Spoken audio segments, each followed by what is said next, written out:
गुज़िश्ता 1 से 1.5 साल में पाकिस्तान अपनी इकोनॉमी की डायरेक्शन को 180 डिग्री शिफ्ट करने में कामयाब हो गया है। मुल्क की इकोनॉमी को दरपेश चैलेंजेस अभी भी काफ़ी ज़्यादा मौजूद है और उसको राइट ट्रैक पर ले जाने की कोशिश भी की जा रही है। हुकूमत के उड़ान पाकिस्तान ट्रांसफॉर्मेशन प्लान के बाद ग्रोथ की रफ्तार बढ़ जानी चाहिए थी, जो कि अभी तक नहीं बढ़ सकी है। पाकिस्तान को तरक्की याफ्ता मुल्क बनाने के लिए 5 और 10 साल टारगेट्स रखे गए और इन टारगेट्स तक पहुँचने के लिए ये पहला साल बहुत ज़्यादा अहम है। एक्सपोर्ट, ई पाकिस्तान, एनवायरमेंट, एनर्जी और इक्विटी पर मुश्तमिल 5 ईज फ्रेमवर्क पाकिस्तान और पाकिस्तान की इकोनॉमिक डेवलपमेंट का प्लान है।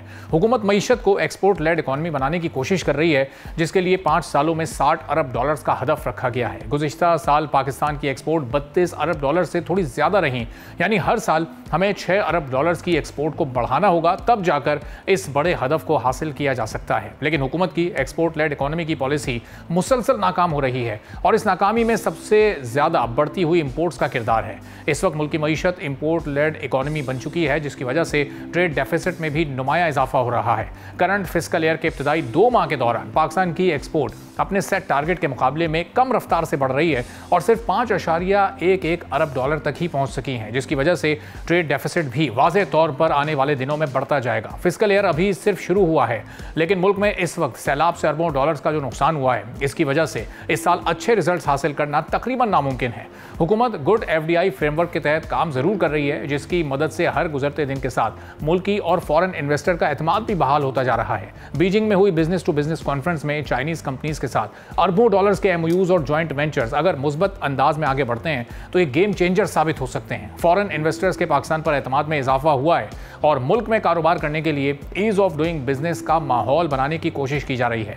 पाकिस्तान की इकोनॉमी के बारे में ग्लोबल थिंकिंग भी नेगेटिव से तब्दील होकर पॉजिटिव हो गई है। बढ़ती इन्वेस्टमेंट की वजह से पाकिस्तान के मैन्युफैक्चरिंग सेक्टर की ग्रोथ मजीद बढ़ सकती है, जबकि सर्विसेज सेक्टर की ग्रोथ का भी अहम किरदार हो सकता है।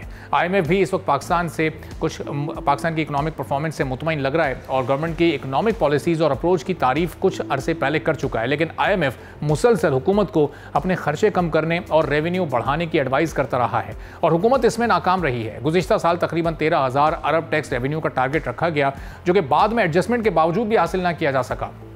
हुकूमत टैक्स नेट को बढ़ाने की हर मुमकिन कोशिश कर रही है, लेकिन बहुत से सेक्टर्स ऐसे हैं जो टैक्स नेट में अपना हिस्सा नहीं डाल रहे हैं, जिसके नतीजे में गवर्नमेंट की बोरिंग बढ़ती जा रही है। इंटरनेशनल फाइनेंशियल इंस्टीट्यूशन से ज़्यादा इस वक्त डोमेस्टिक बोरिंग का बोझ है।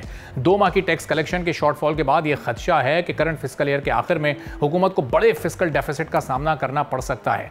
इस वक्त पाकिस्तान की GDP का साइज तकरीबन $400 अरब के आसपास पहुंच चुका है, जिसे 10 साल में अगर $1,000 अरब तक ले जाने का हदफ पूरा करना है तो इस $1,000 अरब GDP के लिए $500 अरब की इन्वेस्टमेंट भी चाहिए होगी, जिसके लिए हुकूमत ने अपनी कोशिशें तेज़ कर दी हैं। लेकिन इस कामयाबी में प्राइवेट सेक्टर का रोल बहुत अहम होगा। अगर हम डेवलपमेंट और डेवलपिंग कंट्रीज़ की इकोनॉमिक ट्रांसफॉर्मेशन को देखें तो उसमें प्राइवेट सेक्टर का किरदार रहा है और गवर्नमेंट की तरफ से बिजनेस इंसेंटिव्स ने भी इसमें बड़ा अहम किरदार अदा किया है। पाकिस्तान में ये सब कुछ कैसे होगा, एक्सपोर्ट्स में कैसे इजाफा मुमकिन हो सकेगा इस चैलेंजिंग सिचुएशन में।